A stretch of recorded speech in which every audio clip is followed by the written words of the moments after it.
Excuse me, what's your name? I My don't name hear is you. Yagub Yagub Aliyev. Aliyev from Baku, yes? Yes, from Baku. From Baku, and the title of the talk is the Apollonius problem and calculus and caustics of an ellipsoid. So, Yagub, please, you're welcome. Let us begin. First of all, thank you for this opportunity. I'm honored to have this chance to speak to this valuable audience. So this talk will be about a very classical problem. I'll sometimes give historical references. I'll also discuss its history. I already gave a talk about this topic. You can find it in video archive of mathnet.org. But there I was more focused on history and on popular part of the topic. In this talk, I will focus more on a mathematical part, but I will sometimes give historical references. So the problem goes back to ancient Greece.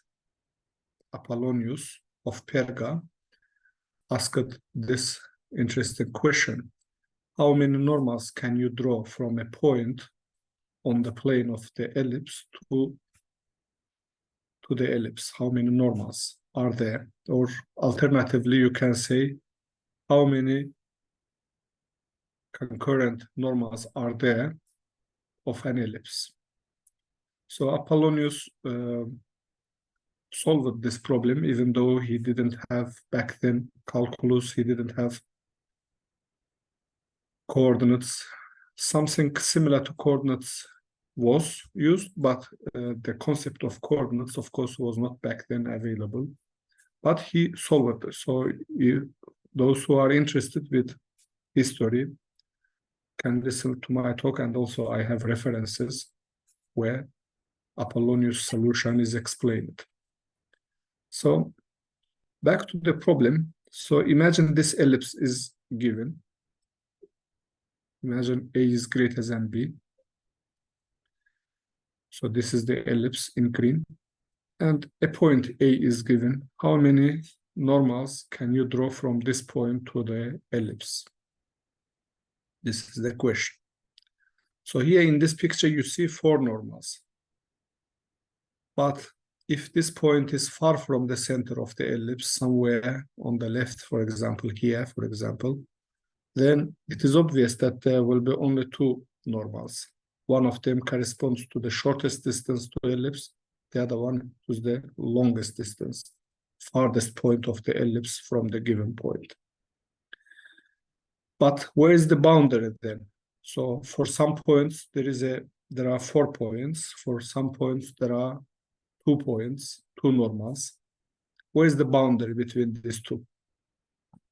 The boundary is this asteroid whose equation you see here. So asteroid plays the role of boundary between 2 regions, where the number of normals from the point to an ellipse jumps from 2 to 4 or back. So obviously, one would expect that on the asteroid itself, the number of normals will be exactly 3, which is true, except at these 4 vertices where the number of normals is 2, not 3. These are exceptional points. So how do you find these normals? There is a hyperbola which we now call Apollonius hyperbola. Marcel Berger calls them Apollonius hyperbola. So if you draw this hyperbola, those coefficients are determined using A and B parameters of the ellipse. If you draw this hyperbola passes through the center of the ellipse. Automatically, it will intersect ellipse somewhere, at least at 2 points. Then those intersection points will give us the endpoints of the normals. So one can say that the problem of Apollonius is completely solved, of course, after this. And after asteroid's equation is found, one can say that this problem is completely solved. Except that the points of the ellipse itself are interesting. Because if a point is on the ellipse, then one of the normals is just the normal of the ellipse at that point. The other normals are found using this hyperbola. And one can ask the same question for the points of the ellipse. Where are the boundary? Where is the boundary? Where are the boundaries between the points where there are 2 normals and the points where there are 4 normals? To find this boundary, we need to find intersection of the asteroida and the ellipse. Surprisingly, these intersections have nice coordinates, which are here. So if you have x0, y0, you construct all these 4 points, and one can say that these 4 points play the role of boundary for the region of the ellipse itself. And in each of this region, the number of normals is 4 or 2. Okay, so one can now say Apollonius problem is also solved for the points of the ellipse itself. So this is a 2-dimensional case. It is much easier. So we can probably go now to 3-dimensional case, except I want to just show you one application. So this is an image taken by Hubble telescope. You see here 2 galaxies at the center. And behind these 2 galaxies, there is a quasar, bright object, very bright object. But this quasar cannot be seen directly because gravitation of these 2 galaxies form an elliptical Einstein ring, or gravitational lens, sometimes called. Because of that gravitational force, we don't see the quasar directly, except instead we see it in the at the perimeter of this gravitational lens, and we see it at 4 points. You can see it, 1 here, 1 here, 1 here, 1, and we see it at 4 points. And why 4? Why not 5 or larger number? Because this gravitational lens is approximately elliptical, of elliptical shape, because of the normals which here play the role of the shortest distance. Because of the normals, we see it at 4 points. So this is one example of the application of Apollonius's result. So we can conclude this plane part with this theorem. This is elementary theorem. I just give it to you so that when you will see 3-dimensional theorem, we can compare it. Okay, so there are 2 possibilities. A and B are the coefficients of the ellipse. If a squared is greater than 2b squared, then there are 4 points which separate the ellipse into 4 regions where the number of normals is 4 or 2. So, excuse me. If a squared is less than or equal to 2b squared, then the asteroid and the ellipse do not intersect, and therefore, for all the points of ellipse, we have number of normals is equal to 2. Here, NA is just the number of normals for the given point A. Okay, so we can say that two-dimensional case is over. Now three dimensions. Imagine we have an ellipsoid and we have a given point, A, X, Y, Z, and we want to find the number of normals from that point to the ellipsoid. How many such normals are there? Using traditional tools of analytic geometry, this is reduced to the following cubic hyperbola. One of the references that I used called it cubic parabola, so I kept this terminology. It looks like a hyperbola, but it is not a real hyperbola, of course. I will show you this picture in a second. So this hyperbola has three asymptotes in contrast to plane hyperbola, which has two asymptotes. It has three asymptotes. Those equations are here. Sometimes this hyperbola becomes a real hyperbola, hyperbola that you know from analytic geometry. This happens when x, y, or z, one of them is equal to 0. So this hyperbola, let me show you a picture. So if this hyperbola intersects the ellipsoid, maximal number of intersections is 6. And if we join point with those 6 points, we will get those normals, 6 normals. Of course, one of the hyperbola's branches intersect the ellipsoid because it passes through the center of the ellipsoid. One can see this from the equation. But the other branches of the cubic hyperbola do not necessarily intersect the hyperbola. They can be tangent, or they can just not intersect the ellipsoid. Okay, so we put this equation of the cubic hyperbola in the ellipsoid to find the intersection points where the normals end. Okay, you can see that it is a 6-order equation of T, so there can be at most 6 solutions of this.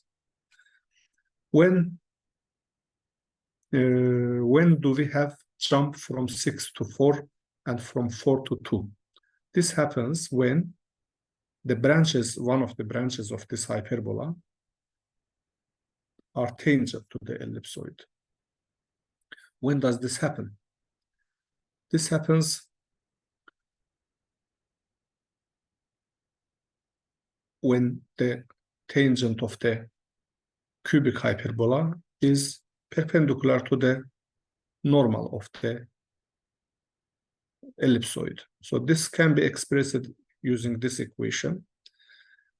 So what does this condition give us? Together with this earlier equation 4 here, these two equations give us the equation of the surface which plays the role of the boundary between the points where the number of normals is 6, 4, and 2. So on this surface, the number of normals can be 5 or 3 or other numbers. So we want to find boundary surfaces for the regions where the number of normals jump from 6 to 4 and from 4 to 2. Okay, this is actually well-studied problem.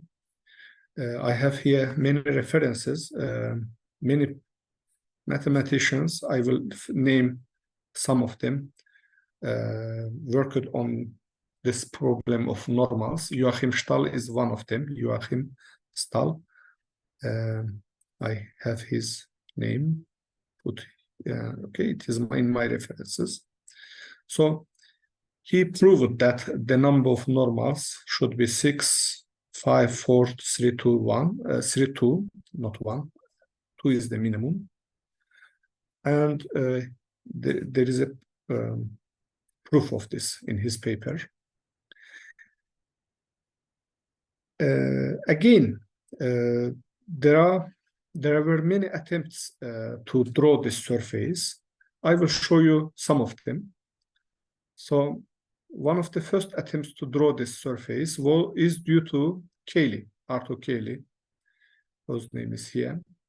He called this surface central surface of an ellipsoid, but it is also known in literature as caustics of an ellipsoid, focal surface, surface of centers, evolute of an ellipsoid. Some even call it Cayley's asteroid. So how does this surface look like? So I have some historical pictures to show you.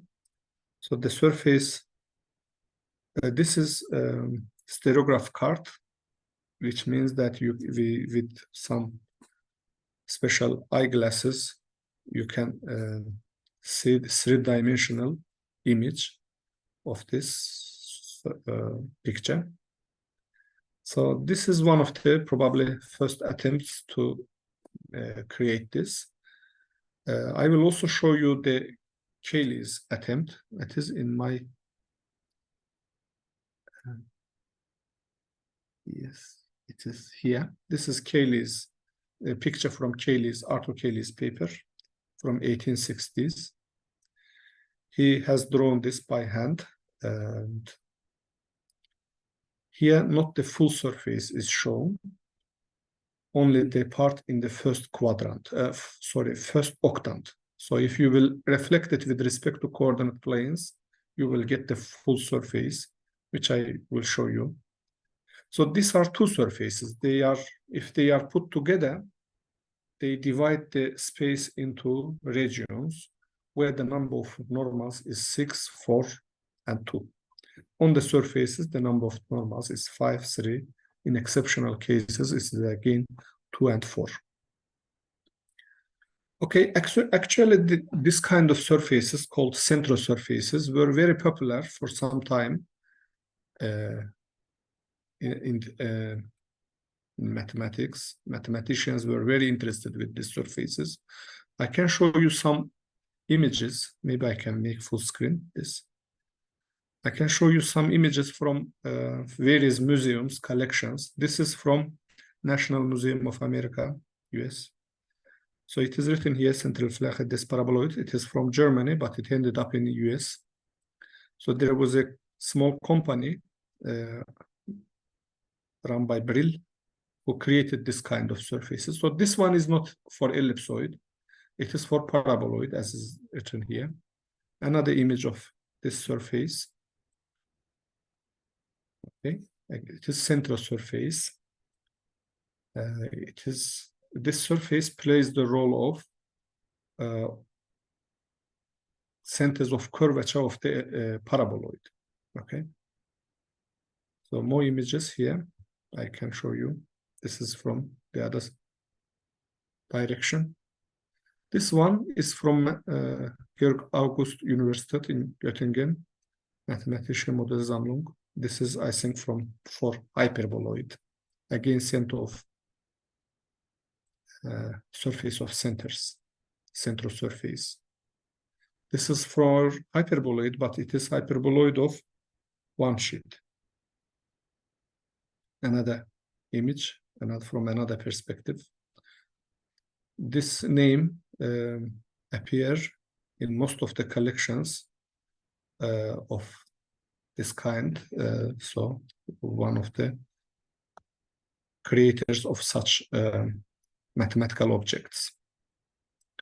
This is again from Georg August Universität in Göttingen. This is made of gypsum. And another image, similar object, similar three-dimensional model from different perspectives. These are all paraboloids, central surfaces from the same collection.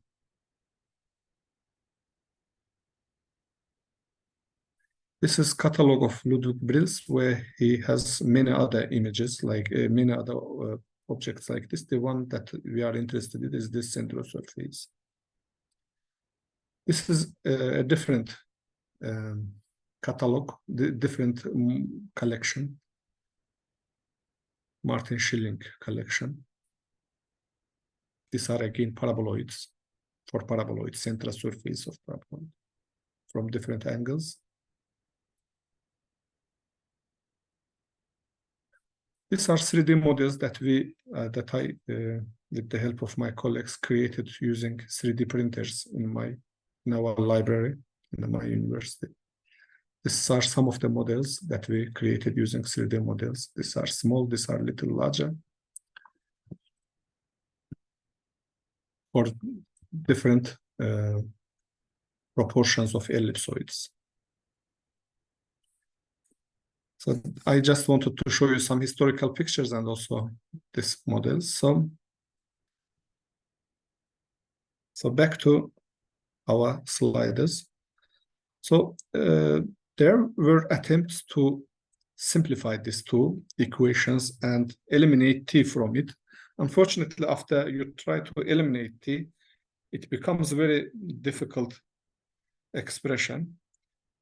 There is a paper where it is proven that you can create a 5 by 5 determinant which expresses this surface in one equation. So not two equations, but t is eliminated and one equation expressing big X, big Y, big Z. But it is a 5 by 5 determinant, and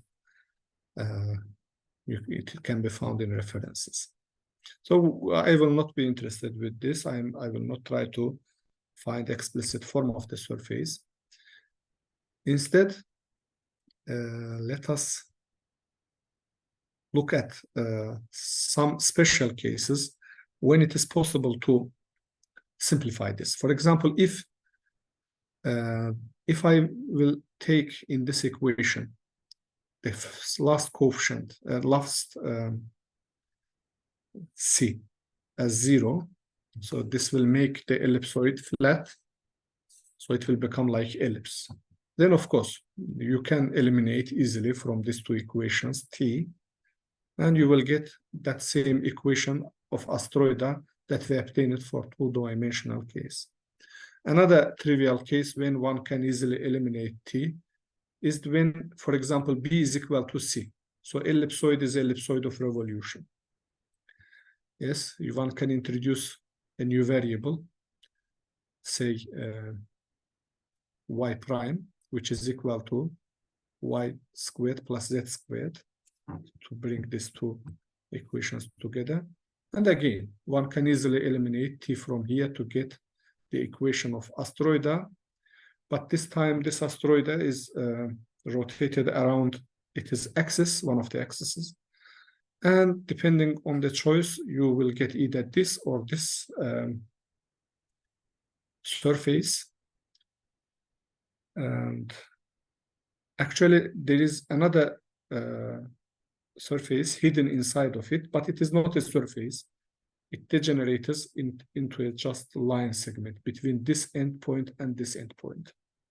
Same here, and line segment. So there are two objects, one of which degenerates to a line segment. The other one is visible here. It is just surface of revolution of asteroid. Okay, let us continue.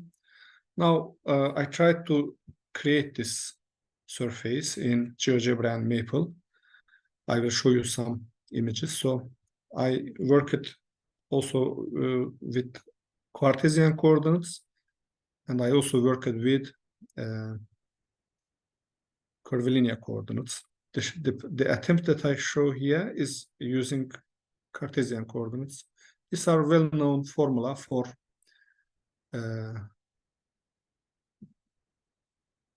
Gaussian curvature and mean curvature of a surface. These are special formula for ellipsoid, but there are more general formula for ellipsoid-like surfaces. So I use them, find principal curvatures, and then from principal curvatures, I can find principal radii, and then using normals of the ellipsoid, I can find exact center of the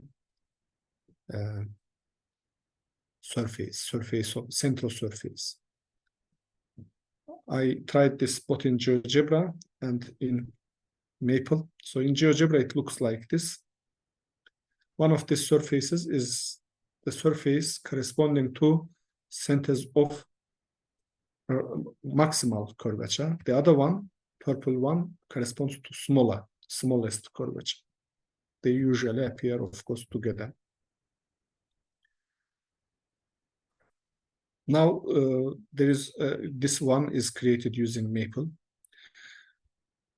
Okay, now we want to find intersections of this ellipsoid, and it is caustics, this central surface. Why do we want to find intersections? Because as before, in the case of 2 dimensions, if we want to find the number of normals for the points of ellipsoid, not the other points of the space, but for the points of ellipsoid, then we need to understand where this caustics, where these central surfaces intersect the ellipsoid. This is not as trivial as in 2-dimensional case. In 2 dimensions, the intersections were just 4 points. Here, the intersections are curves. I will show you the equations of these curves at the end of the paper. So, back to the problem, how many normals one can draw from a point to an ellipsoid? So the answer, as we said, is 2, 4, 6. And these surfaces, here I show only half of this surface. I cut it into halves to show it is interior region. And this surface separates the region of space where this number changes from 2 to 4 and from 4 to 6. So outside of the central surfaces, it is 2. In these 4 rooms, small rooms, it is 4. And in the most inner room, chamber, it is 6 normals. On the surfaces, it can be 3, 5, or 2 or 4, depending on the position of the point. Now, what about the points of the surface ellipsoid itself? So how many normals can you draw from a point of ellipsoid itself to ellipsoid? So to find this, we need to find intersections of these 2 central surfaces, one of which corresponds to larger principal radii, the other one corresponds to smaller principal radii. We need to intersect this surface with the ellipsoid. And intersections are shown here. These are, let me make this a little bit larger. This is the cyan blue curves. They represent the curves where the central surfaces intersect the ellipsoid. I found their parametrizations.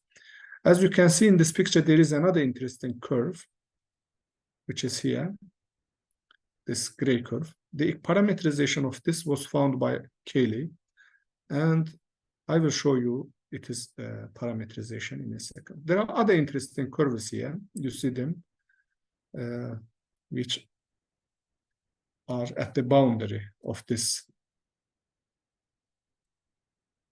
central surfaces. Some of them are asteroidal-like, like you see here. Others are ellipsoid-like. There are actually 6 of them. 3 of them are ellipses. Part of this is here. 3 of them are ellipses. And the other 3 are asteroids, all of which are shown in this picture.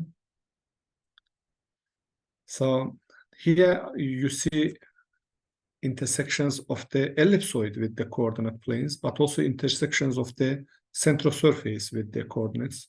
That's why it is a little bit messy, too chaotic. There are too many of them. And in this same picture, you also see the intersections of the central surface with the ellipsoid. These are cyan blue curves. And here in this picture, you also see this gray curve, which is intersection of 2 central surfaces. Okay. I have actually nice GeoGebra page where this is shown. So I can rotate this. So ellipsoid is not shown here, but it is intersections with the coordinate planes. And you see here also the intersections of ellipsoid of the central surface with the coordinate planes. And you see here also curves where central surfaces intersect the ellipsoid. Okay. So let me also show you this image and where central surfaces are shown. I can move this. So this green one is ellipsoid. It is a little bit pressed for better visibility. So you see here these curves, which are intersections of the central surfaces with the coordinate planes, and you see also this gray curve, intersection of this of the two central surfaces. And here there is an interesting point here. This is very interesting point. It is at the cross section of ellipsoid, one of the central surfaces and another central surface. Okay, more about this point will be in the coming pages. So let us go back to our paper. So I found intersections of these ellipses and asteroids with each other. All of the coordinates are written here. Some of these formula are a little complicated. There are also some conditions when these points exist and when they don't exist, like a squared greater than or equal to 2 squared, b squared greater than or equal to 2 squared. So sometimes these points exist, sometimes don't exist. One can also see this from this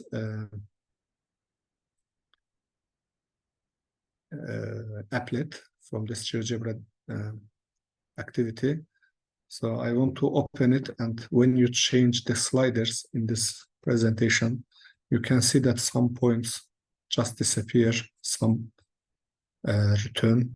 For example, I will move this slider a little bit. So shape of the ellipsoid, and automatically it is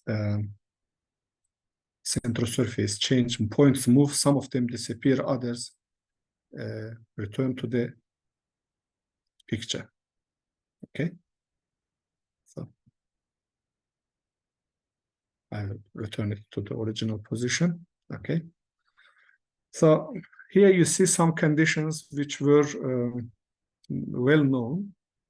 They also appear in Arthur Cayley's paper, but there are some new conditions which were not present in previous papers, like this condition: 1 over a squared plus 1 over c squared equals 3 over b squared. So depending on whether this is equal, less than, or greater than 3 equals 3 over b squared, one of the points can be above ellipsoid, so outside of the ellipsoid, or inside of ellipsoid. So this point, I will show this in the picture. There are some also exotic expressions which determine some deeper properties of this surface. So this expression, if this is less equal to 0, less than 0, or greater than 0, one of the points of intersection points can be inside of the ellipsoid, outside of the ellipsoid, or on the ellipsoid. Why is this important? Because these conditions give us the necessary conditions which determine what kind of shape the intersections of the ellipsoid and its central surfaces can be. Okay, so using these conditions, I can formulate the following theorem. So 3 main possibilities arise here. There is a similarity between this theorem and the 2-dimensional theorem. So if a squared is less than 2c squared, then there are no intersections of the caustics with ellipsoid. And for all the points of the ellipsoid, the number of normals is the same, 2. If 2c squared is between b squared and a squared, then only one of the central surfaces corresponding to maximal principal radii intersects the ellipsoid. And therefore, you have just 2 regions cut out from the ellipsoid. I will show you the pictures. And the rest of the ellipsoid has 2 normals. Inside of those 2 cut out regions, which can sometimes merge into each other, you have 4 normals.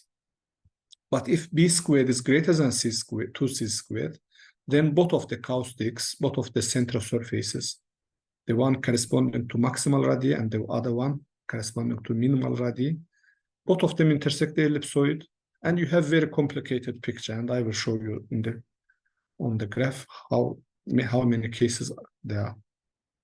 Okay, this is theorem. So some of these conditions imply each other. So here in this part of the paper, I studied this. So if, for example, this is true, for example, then this is automatically true. So if one of the conditions is written, you don't need to write the other one, which I will follow. If one of the conditions imply the others, I just write the one which implies everything.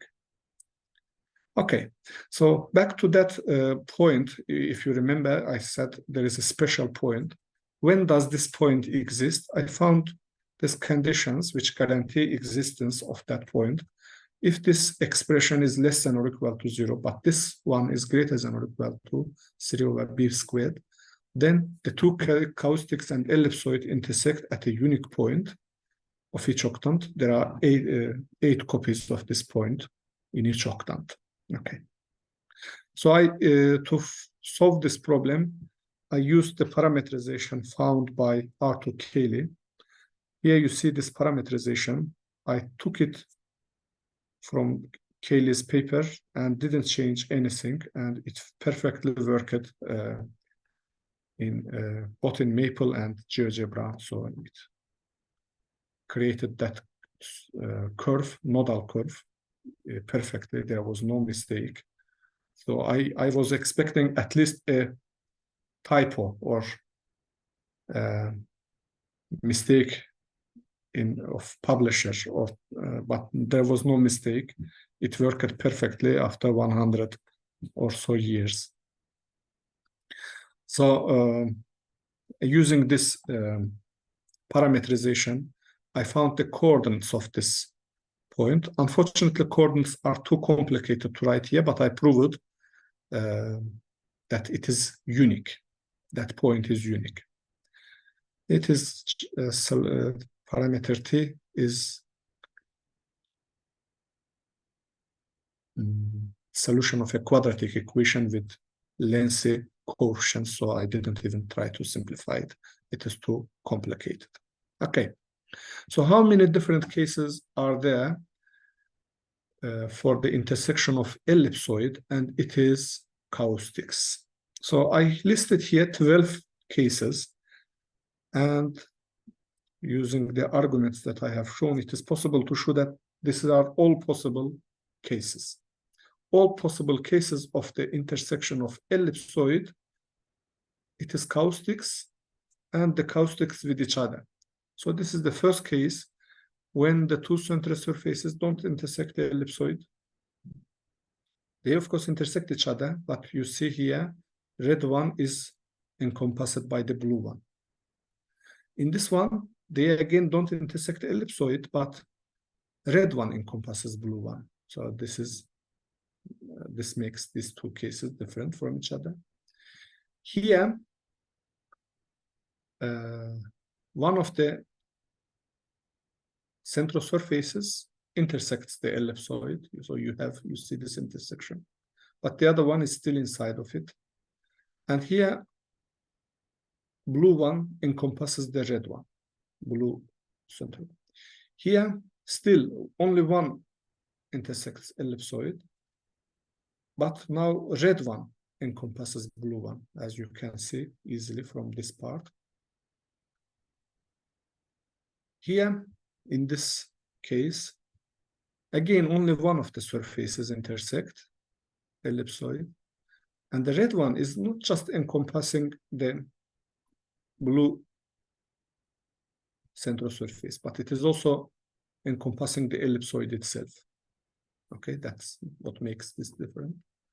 Okay, we are done with one intersection. Now, two of the central surfaces, both of them intersect the ellipsoid. Both of them intersect, but one of the smaller one is inside of the greater one. So even though both of them intersect, one of the intersections is inside of the other intersection. So it can look like this. So here you see that red one is inside of the blue one. So blue one encompasses it inside of the ellipsoid. Here, again, similar situation, but here red one encompasses blue one. And here, again, one of them is inside of the other one, but red one encompasses not just blue one, but also the ellipsoid. Okay. Now, remaining 4 cases. Now, again, both of them intersect the ellipsoid, but blue one intersects along a ellipse-like curve, which escapes red one. So it is so large that it is around red. Okay. Here, similar situation, but red one escaped it a little bit. So it is beyond blue one on the surface of ellipsoid. Here it is beyond blue one, not just on the surface of ellipsoid, but also in the ellipsoid. And here it is beyond even ellipsoid. This is the last case, 12th case. When do all of this occur? I have here conditions which guarantee these situations. So when a squared is less than 2c squared, a squared plus, sorry, I was here. So when, for example, these two occur, then first case occur. When, and so on, okay? The most exotic one is this one, 10th case. And here, a squared is greater than 2 squared, a squared plus c squared less than 2b squared, 1 over a squared plus 1 over c squared is greater than 3b over b squared. And this exotic expression is less than 0, then this case occurs. Okay. So how do these cases look like on the ellipsoid itself? What kind of pictures can we obtain in these intersections? To understand what kind of pictures can occur, we need to find those intersections. At the start of this study, I had little hope that I can ever find these parametric curves, but I found them. Here you see equations of these parameterizations. So they are surprisingly simple. Xt, yt, zt is equal to these parametric expressions. These are the equations of these black curves that you see here. Okay, some of the cases in the previous picture are joined together because they give the same, almost the same picture. Okay, so 6 and 7 are joined here together, 10 and 11 joined together. So you see here, none of the central surfaces intersect the ellipsoid. Here, only one of them intersects the ellipsoid, and it looks like this. Here, it becomes larger, so large that it is not 2 regions, one on our side and one on the other side of the ellipsoid. No, they are joined together into one full surface. These are curves which separate regions of ellipsoid itself, surface of ellipsoid, where the number of normals change from 2 to 4. So here it is 2, here it is 4. Here, the other caustic also intersect. So you have 3 regions. So 2 here, 4 here, and 6 inside of this small region. Here, the larger region becomes even larger and more dramatic cases like this one. So you have 2 normals here, 4 normals here, 6 normals here. And this can change size like this. Here you see also that point for which we proved it is uniqueness. It is here at the intersection. And this is the last case. So these are all that I wanted to show you today. Thank you for your attention. Well, thank you very much. Well, big job, I think, to consider all these cases. Questions, remarks, comments? No question, no remark. Well, Yagub, thank you very much for a very interesting talk. And well, if you have some new results, you're always welcome to our seminar. And I think this is our last session in this year, so I wish everyone a happy new year, and we shall meet in 2024 in February. Goodbye, and thank you very much for participating. Goodbye. Thank you. Thank you everyone for joining. Thank you.